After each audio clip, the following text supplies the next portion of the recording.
मैथिली कथा साहित्य के प्रतिस्थापित करे में राजकमल चौधरी जी का बहुत पैघ योगदान छनि।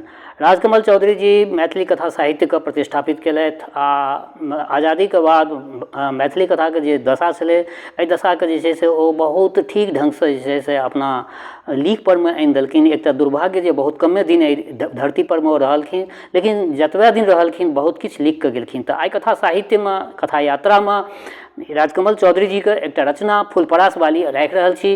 अहाँ सब अपन प्रतिक्रिया राखब। वैदेही हाथ से छुटि नीचा सिमटी पर खसि पड़ल, बड़ी काल धरि बसातक झोंक में उधियाइत रहल। श्री ललितक कथा मुक्तिक बाद आर किछु पढ़बाक धैर्य नहीं रहल। शरदचंद्रक साहित्य बुझऽ वाली ऐतिहासिक मैथिल परंपरा में जे पोसल गेल तेहन सुसंस्कृत नारी यदि एकटा हुड्ड मूर्ख धर्मशाला के दरबान संगे पड़ा जाए तऽ एकर की अर्थ हेतै। मतलब जे आर्थिक सुख से विशो बाबू के संग शेफाली के आर्थिक सुख तऽ अवश्य रहे आ नारी सुलभ लज्जा से आ शरद बाबू के पोथी से आजुक स्त्री के वात्सायनक कामशास्त्र अधिक घीच सकैए। अर्थात प्रेम किछ नहीं, पैसा के अभाव गौण थिक, मात्र शारीरिक वासना के तृप्तिए थिक। ओ महत वस्तु जकरा हेतु नारी अपन पति के परिवार के छोड़ि कोनो बलिष्ठ दरबानक संगे उड़हरि जाइए। 5 बजे ऑफिस से घुरलहुँ तऽ शशि आबि बजली, हुनका आइ दुपहरिए से लागि आबि गेल छनि। कि बिलट भाई के कहाँ छथि? पचवरिया घर में। हड़बड़ा के हुनका कोठली में गेलहुँ तऽ देखल बिलट भाई सबटा ओछावन ओढ़ने पड़ल रहथि। की होश में भाई छी कि नहीं पूछलियन हम हुनका। ओ प्राय बेहोश रहथि। कमल तर से हाथ सनिया के माथ टोलियन, जड़ से जरल जाइत रहनि हुनकर शरीर। एकटा नवीन चिंता कपार पर। शशि लग आबि के बजली, कोनो डॉक्टर से देखा दियो, आर की मलेरिया हेतनि। फेर चिंतातुर आँखि में अवहेलना के भाव अयलनि। बजली, एहनो कतौ भेलैया? पंडितक भेटा भऽ कऽ रिक्शा हकता, फेर अभ्यासो रहल ताके न। पटना के ई तऽ लू आ ताहि पर में रिक्शा घिचनाइ हिनका शरीर पर में असर तऽ पड़बे करतनि। बिलट भाई पंडित पुत्र सेहो आ रिक्शा चालक सेहो छलथि। परिवारक विषाक्तक वातावरण से अकच्छ भऽ कऽ 4 मास पूर्व बिहारक राजधानी पटना अयला जरल पेट नेने।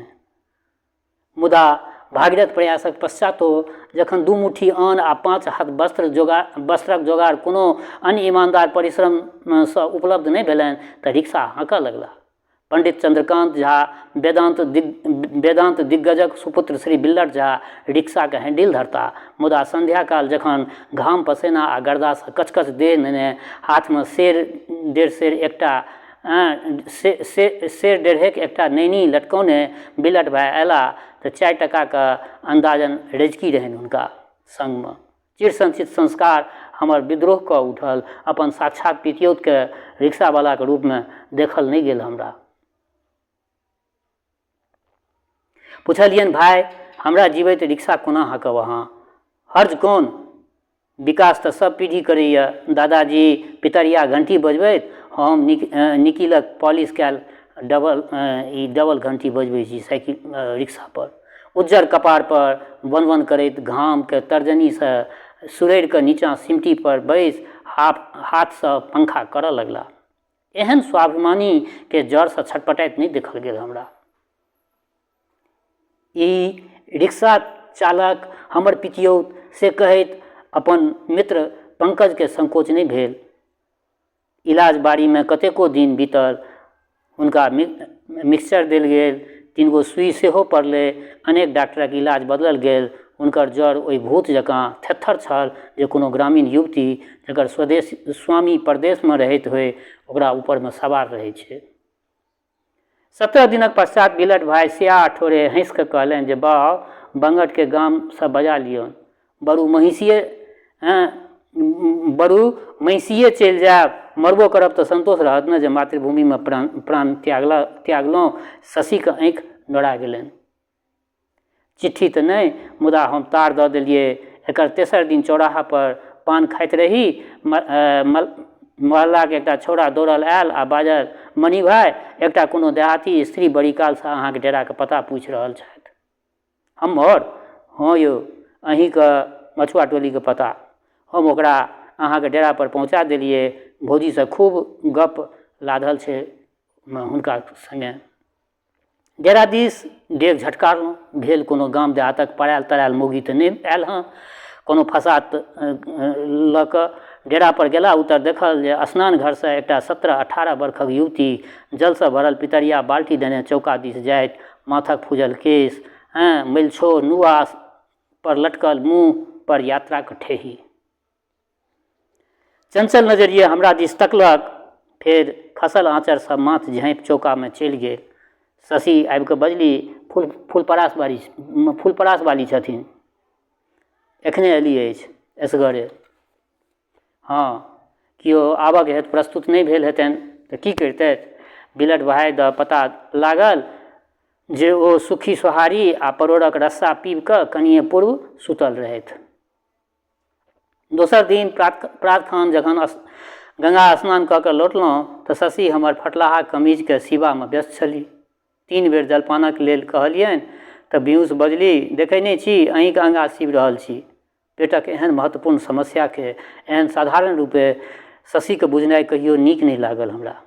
पेट नहीं रहिता तऽ अपन छोट छीन गाम छोड़ि पटना कियाक ओगरने रहितहुँ आ बिलट भाई तारा स्थानमे सदैत गुंजित विद्यापति जयदेव आ नंददासक पदके छोड़ि कऽ आइ अशोक राजपथ परमे जहाज घाट महेंद्रू मुसल्लापुर एक सवारी कियाक करितथि आ चीना माटीके तस्तरीमे जलपान आ काचा गिलासमे जल रखने भौजी ठाढ़ि चौखटि मध्य गोर मुँह आ लाल सिन्दूरक प्रचण्ड लपट। रोहु माछ सनक पैघ पैघ आँखि हमरा पर स्थिर, पातर ठोर, मृदु हास, मुँहक दैवी आभाके मनहि मन प्रणाम कयल। फेर मनहि मन बजलहुँ, भौजी महिषीसँ पटना की बिलट भाइके खातिर अहाँ जँ स्वर्ग आ नरक कतहु छैक तऽ ओतहु धरि जा सकैत छी। जलपान करैत रही। भौजी कहलनि जे हम अनायासे चलि अयलहुँ, अहाँके हमरा प्रति घृणा भेले हैत। हम की कहितियनि हुनका। ओ फेरो बजली, अहाँसँ प्रथम भेँट थिक सेहो एहन विचित्र रूपे। चुपचाप जलपान करैत रही। शहरक छाँटल काटल वातावरणसँ दूर मिथिलाके कुसकन्हामे पालित एहि अपन भौजीके चिन्हबाक प्रयास कयल। शशि पंखा नेने एली, हम गौन पड़ि गेलहुँ। ओ दुनू दियादनी आँगन घर, कोशीके बाढ़ि, पटना शहर इत्यादि विषय पर गप करऽ लगली। मुदा किछुए क्षणक वार्तालापमे ई बुझऽमे भांगट नहि रहल जे उदास मुँह वाली एहि स्त्रीमे किछु से विशेषता अछि जे अनकामे नहि छै। ई साधारण स्त्री जकाँ जे नीक भानस करऽमे, पतिके सेवा करऽमे, सासुक फजहति सुनऽमे, उपनयन विवाहमे जोर जोरसँ गीत गाबऽमे, दुर्गा स्थान, सिमरिया, बैद्यनाथक भीड़ प्रचण्ड धक्का सहऽमे जीवनके सार्थक बुझै नहि छथि फूलपरास वाली हमर ई भौजी किछु विशिष्ट अवश्य। आओर ई भेद सहजे प्रकट भऽ गेल जखन शीघ्रहि हमरा लोकनिक छोट परिवारक ऊपर ई शान्तिक छाया बनि रहि गेली। सदैत गपशप, जलपान, भोजन आदि लेल भौजीके पुछारी करी हम। भौजी कहियो नहि कहलनि जे अहाँ बरोबर हमरा अपन आगाँ किया राखऽ चाहै छी। मुदा एक दिन एहि छोट छिन शान्त परिवारमे एकटा बिरड़ोके प्रवेश भऽ गेल। रातिमे एक दिन बिलट भाइ जखन अयलाह तऽ हुनकर आँखि लाल बुन, जी लटपटाइत बाहरक दोमुहामे आबि कऽ पड़ि रहलाह। घर गन्ध कऽ उठल, प्रायः देशी 50 नम्बरक दुर्गन्ध छल। बिलट भाइ पर घोर घृणा भेल। हमरा दिस निशाँसँ करजनी सन छोट आँखि निरारि कऽ बजला, बाउ संगतिमे आइ पिया देलक हमरा। भौजीके नहि कहिहक, मुँह झाँपि कऽ पड़ि रहलाह। फूलपरास वाली एली, नीचाँमे मोटरी जकाँ सुटकल बिलट भाइके एक दृष्टि ताकि जेना समस्त व्यापार बुझि गेलथिन। क्रोध आ घृणासँ मुँह लाल भऽ गेलै। भाइ अहाँके बेहोश छथि पुछलनि। हाँ, निन्न भेल। हठात आँखि नोरा गेलनि। कोठलीसँ बाहर गेली। तकर पश्चात कथा प्रारंभ भेल। भांग खयबामे नाकर नुकर करऽवाला बिलट भाइ काँख तर बोतल नुकौने सब दिन लौटऽ लगलाह। एकर 3-4 दिनक पश्चात हुनक एकटा रिक्शावला मित्र नालीसँ बाहर कऽ हुनका डेरा पर लऽ गेलनि। बर्दाश्त करबाक हद भऽ गेल। भौजीके कहलियनि जे ई सब की भऽ रहल अछि भौजी। ओ हमर कहलमे छथि। भौजी कहलनि जे ओ हमरा कहलमे छथि। विषन्न हँसी हँसि कऽ ओ बासन धोअ चलि गेली। शशि ओसारा परसँ बजली, अहूँके तऽ नीके लगैए, अहीँ किएक नहि कहै छियनि? बाप रे बाप, पंडितक बेटा भऽ के कोना तारी दारू पील जाइत छनि। चुप्पे रहलहुँ। बिलट भाइके डेरा छोड़ऽके हेतु कहि सकैत छलियनि, फुलपरास वालीके नहि। जनैत रही अलग डेरा कऽ रहने ओकर की दशा हेतै। जकरा शराबक हिस्सक लगलै तकर कोन भरोस। फेर रिक्शावलाके पत्नीके स्थाने कोन होइ छै। दोसर दिन संध्याकाल बिलट भाइ एकटा दोसर रिक्शा पर चढ़ल अयला। ठाठ बाट बेजाय नहि, नव कमीज पैजामा आ चट्टी। भौजीके सिनेमा देखऽके हेतु तैयार होमऽके आदेश देलथिन। भौजी नकारी देलथिन। बिलट भाइ गरज उठला, नहीं जायब, बापके जाय पड़त अहाँके, हमर कथा काटब अहाँ। हम दुविधामे पड़ि गेलहुँ। शशि बजली, अहाँके प्रयोजन? अपन स्त्री थिकथिन, जहाँ मोन हेतनि तहाँ लऽ जेथिन। ठीके तऽ फुलपरास वाली पर हमर अधिकार कोन? फुलपरास वाली पर हमर कोन अधिकार? जखन बिलट भाइ फेर गरजला तो एकटा दृष्टि हमरा दिस फेंक कऽ रिक्शा पर जाकऽ बैसि रहली। रिक्शा आगाँ बढ़ि गेल। रातिमे अंदाजन 8 बजे जखन आराम कुर्सी पर पड़ल, यात्री जी के नवतुरिया हम पढ़ैत रही तो फुलपरास वाली भौजी बिहारि जकाँ आबि कऽ पैरसँ लपटा कऽ हिचकऽ लगली। वज्रपात भऽ गेल हमरा ऊपर। हड़बड़ा कऽ ठाढ़ भेलहुँ। की भौजी, की भेल? एना किया? ओ मुदा कनिते रहली। फेर शशि एली, हुनका लग गेलथिन। भरि राति भौजी कनिते रहली। दोसर दिन प्रातखन शशिसँ पता लागल जे सिनेमा हॉलमे बिलट भाइके एकटा कोनो गुंडा दोस्त भौजीके पहुँचा पकड़ि लेलकनि। सहजे भौजी ओकरा हबकि कऽ हाथ छोड़ेलनि आ डेरा पड़ा कऽ चल एली। 3 दिनक बाद जखन बिलट भाइ डेरा अयला तऽ हम नहीं रही। शशि आ फुलपरास वाली भौजी दुनू केबाड़ बंद केने पड़ले रहली। 10-5 बेर सोर पारि बिलट भाइ घुरि गेला। हमरा अयला पर बिलट भाइ फेर अयला, बड्ड उदास सन, क्रमपात केने, केश रुक्ष रहनि, बढ़ल दाढ़ी, कने भाव भंगिमाके भयानक कऽ देनि, आँखि कोनो गंभीर अवसादसँ धसल झुकल। देखला सन तऽ अनुमान भेल जे बिलट भाइके जीवित सब हुए। बरंडा पर बैसि रहला। फेर हमरा देख कऽ बजला, बाउ, हमरासँ नहीं बाजब अहाँ की? हमरा पर खिसियाल छियै? मूड़ी उठा कऽ देखलियनि। दृष्टि बड़ कारुणिक, पश्चातापग्रस्त कोनो अपराधी जकाँ। ओहि दृष्टिमे गामक ब्राह्मण बिलट झा अधिक आ शहरक रिक्शावला कम छलाह। ओ भीतरी खिड़कीके पाछाँ भौजीके चूड़ी झनकल। हमर क्रोध बढ़ल। अहाँके कोनो गत्रमे संकोच नहि अछि? अहाँके सोझाँ ओ गुंडा भौजीके हाथ पकड़ि लेलकनि, अहाँ टुक टुक तकैत रहि गेलहुँ। छी, मरि जाउ, हमरा अहाँके देखऽके श्रद्धा नहि अछि। बिलटा रिक्शावला जे मरि गेल छल आ बिलट भाइ जे जीवित भऽ चुकल छलाह, हमर कथा कान दऽ सुनि रहल छलाह। थोड़े कालक उपरान्त उठला आ जा जखन लगला तऽ हम टोकलियनि, एसगर हे, भौजियोके संग लगा लियौ ने, मैटनी शो छै। हमर कथा सुनि कऽ ओ घुरि तकलनि हमरा दिस। एक बेर रक्त विवर्ण आग्नेय दृष्टिसँ हमरा देखलनि, खिड़कीके ओरसँ तकलनि, फेर मुड़ी निहुरा कऽ चल गेला। भौजी बहरेली, हुनका किएक जाय देलियनि? आब की होयत? हे माँ तारणी, अहीं रक्षा करबनि। फेर आकाशमे चारू कातसँ एकत्र होइत मेघ दिस देखऽ लगलहुँ। हमरा चुप देख कऽ घर चलि गेली। एकर पश्चात एकटा महान भयानक कांड भऽ गेल। एकर दोसर दिन बिलट भाइ एकटा रिक्शावलाके छुरा मारक अपराधमे गिरफ्तार भऽ गेला। खबर सुनलाक बाद भौजीके दाँती लागि गेलनि। हमर प्रयत्नक पश्चातो हुनका 7 बरखक जेल भइए गेलनि बिलट भाइके। मीनाक्षी हमर भौजी माछे जकाँ छटपटाइत रहली। एकर किछु दिनक पश्चात हुनकामे आकस्मिक परिवर्तन देखल। हमरा प्रति हुनकर स्नेह बढ़ऽ लगलनि। ऑफिससँ अयलाक बाद साँझ 4 बजेसँ दोसर दिन 10 बजे धरि छाया जकाँ हमरा सङ्गे हमर मोनमे एकटा महान भयंकर भाव बिरडो काटऽ लागल कि ई हमरा पर आसक्त तऽ नहि भऽ गेल छथि। एक दिन साँझ खन टहल बुलि कऽ एलहुँ तऽ शशि नहि रहैत। भौजी कहलनि जे सोमवारी देखऽ गेली अछि। हाथ पैर ओ स्वस्थ चित्ते जखन चाह पीबाक हेतु तैयार भेलहुँ तऽ भौजी चाह लेने हाजिर, विद्यापतिके एकटा आखर गुनगुनाइत, सर बिनु सरसिज आ सरसिज बिनु सर। हमरा ध्यानस्थ देख ओ संकुचित भेली आ एके आखर पर ब्रेक लागि गेलनि। भौजी कुर्सीके कातमे ठाढ़ि भऽ कऽ बाँहि हँसोतैत बजली, नुआ तऽ एके खण्ड बचि गेल। आब प्रस्ताव नीक लागल। कि एके खंड धोती हेतु हमरा प्रति ई स्नेह कि ई ओ प्रभात सन पवित्र गंगा सन निर्मल फूलपरास वाली नहीं छथि।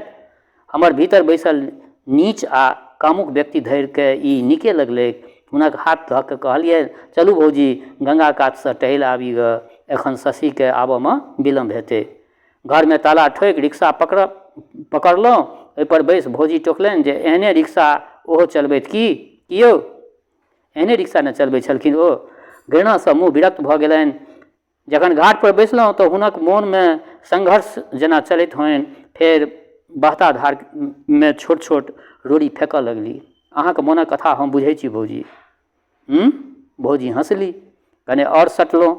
भौजी बिलट तऽ चले गेला, हुनकर आसे कोन। हाँ कोन आस, दीर्घ श्वास से ओ बजली। भौजी अहाँके कोनो कष्ट तऽ नहीं, अहाँके कोनो कष्ट नहीं होमऽ देब। शशि किछु दिनक हेतु नैहर जेती हरजे की। ओ धरि चुपे रहि गेली भौजी। हमरा पर कोनो सनक सवार भऽ गेल। बाँहि कस के पकड़ि कहलियनि जे भौजी बाजू, हम प्राण दऽ देब। हठात बाँहि छोड़ा के ओ ठाढ़ भऽ गेली। हुनक पियर मुँह आ विचित्र हास। मणि बाबू हम तऽ मूर्ख छी, अनपढ़ छी, हमरा तऽ आर कोनो तर्क नहीं अबैया की उचित की युक्ति संगत, मुदा एतबा धरि अवश्य जे अहाँके भाइके लेल 7 बरख की 7 युग हम प्रतीक्षा कऽ सकै छियै। फूलपरास वाली ई बात कहलखिन। तखन हमरा संगे एसगर राति में रहबाक कारण अहाँके डर नहीं भेल की। ओ सब क्षणिक दुर्बलता छल। जखन ओ खत्म भऽ गेल तखन ओकरा फेर आनल तऽ नहीं जा सकै छै। हाँ ई वयस आ ई यौवन समृद्ध। आइ रोड़ी से बचलहुँ, काल्हि जँ पर्वत से ठेस लागि जायत तखन। भौजी निशब्द भेल बैसल रहैत, दूर गाढ़ होइत अंधकार में दृष्टि केंद्रित। नहु नहु जाइत एकटा छोट नावक भीतर कोनो युवा मल्लाहक कंठक स्वर पुरिया पर पसरि गेल। भाव रहे गंगा के पार हमर छोट छिन गाम। मल्लाहक गीत सुनि कऽ भौजी के अपन गाम स्मरण भऽ उठलनि। मने मन आम जामुन से भरल सद्या स्नाता स्त्री के देह में सटल नुआ जकाँ गाम से सटल कोसी के पानी के धारा, भगवती तारा के छोट छिन मंदिर। हाँ जँ काल्हि पर्वत से ठेस लागि जायत तखन रोड़ी पाथरक देश से कादो माटिक देश कोस चली। हमरा काल्हि गाम दऽ आउ ग बौआ, हमरा काल्हि गाम दऽ आउ। गामक छाया में हमर सिन्दूर ज्योति मलिन नहीं होयत, अहाँके कुल में दाग नहीं लागत। हमर मस्तक लज्जा से झुकि गेल। हाथ से खसि पड़ल वैदेही उठेलहुँ। श्री ललिता कथा मुक्ति के ऊपर में लिख कऽ राखि देलहुँ। जाबत फूलपरास वाली जीवैत छथि विशो बाबू के स्त्री शेफाली के जन्म नहीं भऽ सकै छै। जँ शेफाली के जन्मेबाक हो तऽ मिथिला के गाम गाम में प्रतीक्षा के नोर खसबैत असंख्य फूलपरास वाली के हत्या करऽ पड़त। एतद्धि तऽ बेस श्रोतागण ई वैदेही अगस्त 1955 में ई रचना छपल छलै। कहबे केलहुँ जे स्वतंत्रता के बाद मैथिली कथा साहित्य में जे राजकमल के जे योगदान भेलनि ई प्रतिष्ठापित केलखिन मैथिली कथा साहित्य के। तऽ अपन प्रतिक्रिया जरूर राखब आ वैदेही माता जनक नंदिनी के कृपा अहाँ सब पर बनल रहे। शुभकामना के संग जय मिथिला, जय मैथिली।